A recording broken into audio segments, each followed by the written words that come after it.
Vu d'en haut, il se dessine comme une île. Et à hauteur de regard, on découvre un décor de conte de fées.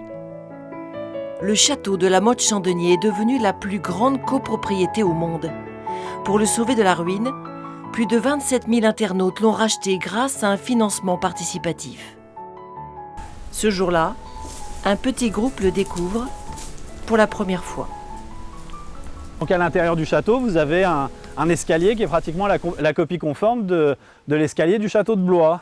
Vous avez des éléments qui rappellent des tours médiévales. C'est très impressionnant de le voir en vrai.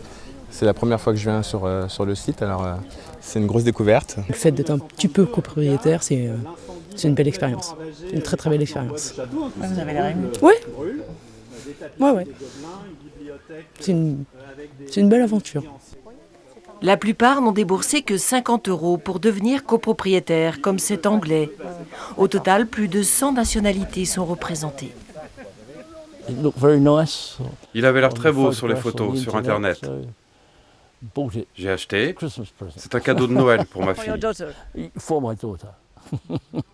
Et ils ont déjà plein d'idées pour la suite. Pouvoir accéder au château en barque, effectivement, et aller prendre l'apéritif directement au rez-de-chaussée du château, ça serait assez super. Faut-il le reconstruire ou laisser intacte la végétation qui a envahi la bâtisse? Tous se posent la question. Vous êtes pour le refaire? Ah non, moi c'est... Il faut nuancer, on ne peut pas le laisser dans l'état, il y a trop de choses qui sont en train de se dégrader. C'est magnifique comme ça, le refaire ça va être une catastrophe, enfin de mon point de vue. Pour pousser la porte du château, ils devront encore patienter. Détruit par un incendie en 1932, il n'a jamais été restauré. Alors, avant les visites, il faut le consolider, en conservant le romantisme du lieu. Dans la cour, on voit qu'au-delà des éléments de structure qui sont tombés, il y a des arbres qui sont au milieu, en plein milieu de la cour. Et on ne va pas les enlever, ces arbres-là, parce qu'ils ne sont absolument pas dangereux pour la structure du monument. Je crois qu'il y a une très très grande majorité des gens qui veulent que la Motte-Chandelier reste la Motte-Chandelier telle qu'elle est aujourd'hui, c'est-à-dire un lieu magique entre nature et architecture.